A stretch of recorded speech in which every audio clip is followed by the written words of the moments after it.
Hello everybody. Today we are going to do lesson 17.2, adding polynomial expressions. Homework is on pages 646 to 647, and we're going to do 3 through 18 all. So adding polynomials, one of the biggest things that you guys need to remember is really you're just going to combine like terms. So remember that in order to be like terms, you have to have terms that have the exact same variables in them with the same exponent. So like 4y and 7y, like terms. 8x squared, 2x squared, like terms. M to the fifth, 7m to the fifth, like terms. But if there is a different exponent, like this is a 3x squared and this is just a 3x, x squared and x, not like terms. This has a y, this doesn't have a y, not like terms. Totally different variables, m and n, not like terms. So one option you guys are going to have is if you like to just stick with writing things horizontally across your paper left to right, like you're more used to seeing algebra problems, you can combine like terms that way. You do want to write your answers in standard form, so that just means largest degree or largest exponent first and then decrease from there. So in this first problem, I have an x squared and an x squared right here. Those would be like terms. I would do 6x squared plus 2x squared is 8x squared. And then I have 3x and 6x that would be like terms. 3x plus 6x, 9x. Okay. On number 2, my largest exponent is the m to the second. So there are no other m to the seconds to combine with that, so that just stays m to the second. Then I have these two terms with an m. Be careful with your positives and negatives. That's a negative 10m plus 8m is negative 2m. And then you've got your 5 plus your 2, which would be 7. Okay, in this one, you've got largest degree is your x to the third power. So you have a 6x to the third plus 4x to the third is 10x to the third. You have an x to the second right here, but there's nothing else to combine with it, so just leave x to the second. And then you have 5x minus 2x. 5x minus 2x would be 3x. And then that 9 has no other like terms to go with it, so the 9 just goes by itself at the end. All right, one more like this. Largest degree that I see is that 5, the fifth power. So I have 2y to the fifth plus y to the fifth. So keep in mind there's like a 1 coefficient in front of that. So 2y to the fifth plus 1y to the fifth would be 3y to the fifth. Okay, there's the y to the fourth right there. It's the only one I see, so that 8y to the fourth is going to stay a term. And then over here we have a y to the third and another y to the third, so pay attention to your signs. It's negative 6y to the third minus 2y to the third, so that's negative 8y to the third. And then if this happens, things might cancel out. Look, you have a positive 1 minus 1. 1 minus 1 is 0. You do not need to write plus 0 at the end of that. If terms cancel out, you just don't write that term anymore. So horizontal format we're all pretty comfortable with combining like terms.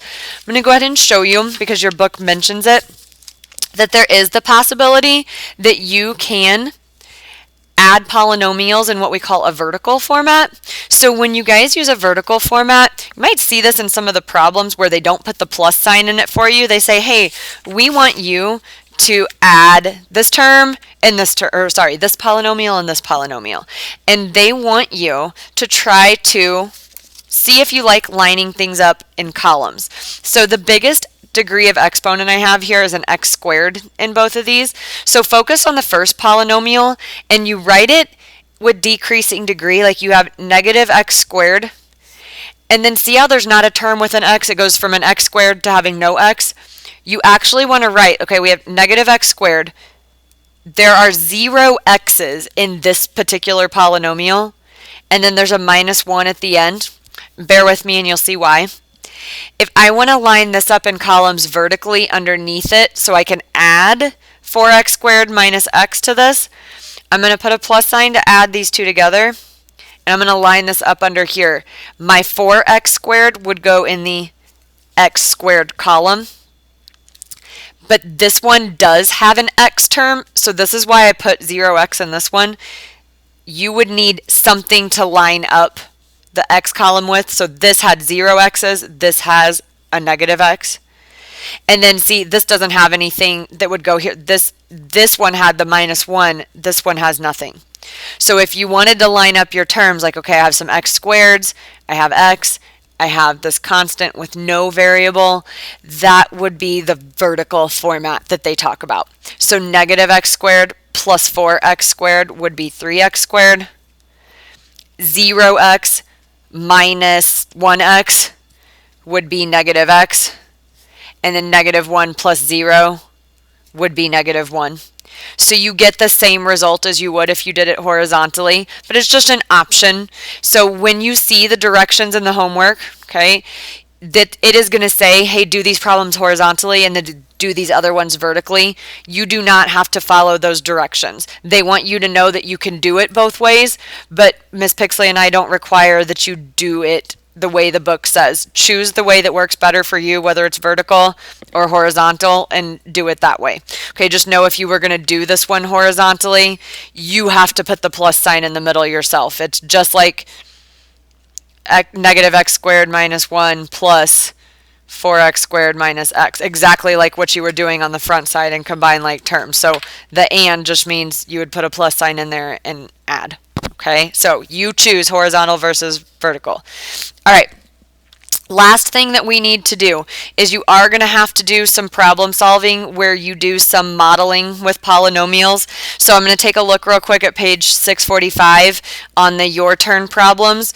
We're going to read through those real fast and just see that you could set those up as addition problems as well. Okay, so when you guys look at number 10, there's a science problem here that says a scientist is growing some cell cultures and examining the effects of the various substances on them as part of his research.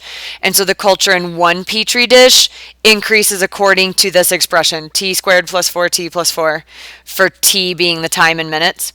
And then another increases according to t squared plus 2t plus 4.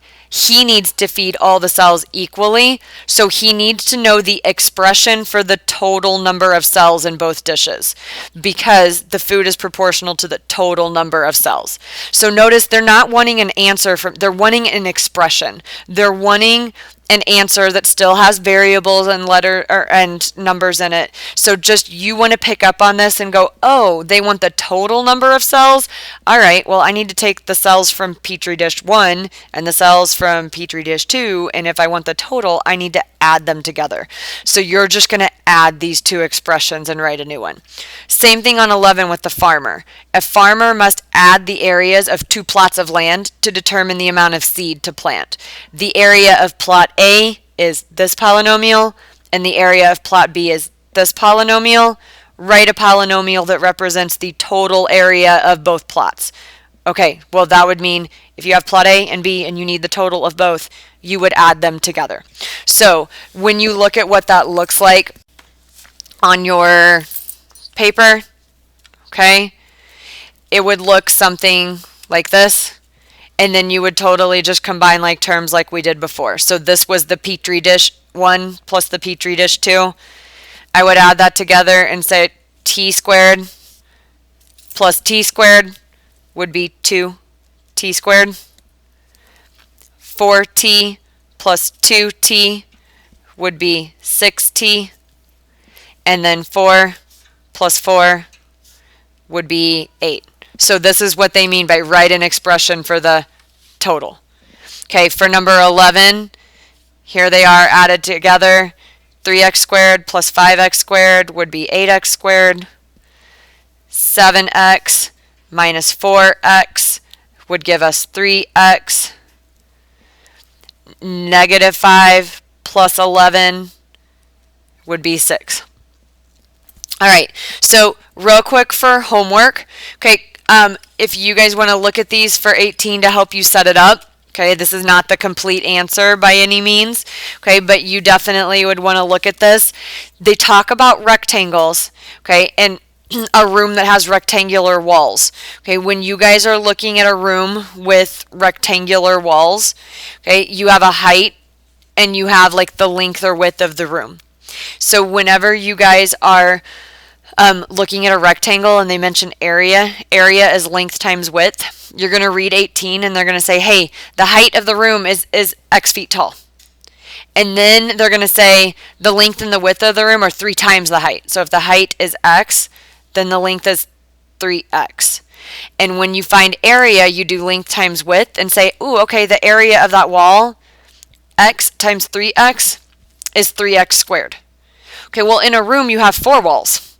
So if a room has 4 walls, you would not have 3X squared just one time. You would have 4 3X squareds. Okay, well, 4 3X squared is 12X squared. But it's also going to talk to you about the fact that there's a door in this room. Okay, and that door is 7 feet by 3 feet, which means the area of that door is 21 feet. That comes out of the area on the walls. So use this as a model to finish up A. And then for part B, it talks about another room same way, except for you're going to have 2 of the walls that have that same size as in problem A. But the other 2 walls are still X feet tall, but they're longer. They're 5X. So you have 2 walls this size and 2 walls this size, and you need to come up with the expression it's asking you for in B. So these are just to get you started. You do need to problem solve and struggle with those a little in order to see if you can figure out how to push through and find the true, complete answer. But these should help you get a feel for it if you're struggling. Okay, so homework once again, lesson 17.2, 646 to 647, 3 through 18 all. All right, good luck with lesson 17.2, sorry.